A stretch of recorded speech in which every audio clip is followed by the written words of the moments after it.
नमस्कार. आज मी तुम्हाला दाखवणार आहे कागदी पोह्याचा चिवडा. कागदी पोहे, मुरमुरे, शेंगदाणे, फुटाण्याचं डाळवं, कढीपत्ता आणि हिरवी मिरची. कढई गरम झाली, याच्यामध्ये तेल टाकून घेत आहे. प्रत्येकाची पद्धत थोडी वेगवेगळी असते, माझी पण पद्धत तशीच वेगळी आहे. हिरवी मिरची कडकडीत शिजायची, थोडीशीच टाकली आणि त्यामध्ये थोडीशी हळद, हे फिरून घ्यायचं. ह्याच्यात टाकायचं पोहे, पातळ पोहे, ते फिरून घ्यायचे असे, म्हणजे खाली जळू नये म्हणून दोन्ही हाताने 2 चमच घेऊन असेच मी करत आहे. कुरकुरीत होईपर्यंत भाजते. भाजायचे तर खरी, पण ते खाली लागले पण नाही पाहिजे, असे भाजून घ्यायचे. पोहे असे कुरकुरीत भाजून झाले, याच्यामध्येच मुरमुरे पण टाकून घ्यायचे. मुरमुरे असे फिरवायचे आणि याच्यामध्ये मीठ टाकायचं.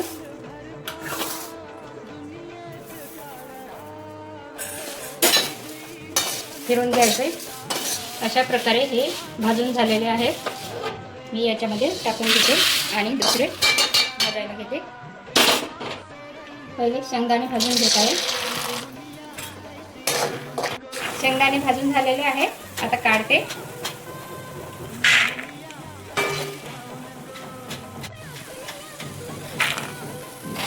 डाळवं पण भाजून झालेलं आहे. अशा प्रकारे आपण सर्व भाजून घेऊया. परत आपण पोहे भाजून घेऊ. त्यासाठी मिरची चांगली कडकडीत होऊ द्यायची, त्याच्यासोबत कढीपत्ता, हळद आणि याच्यामध्ये पोहे अशा प्रकारे सर्व आपण भाजून घेऊ.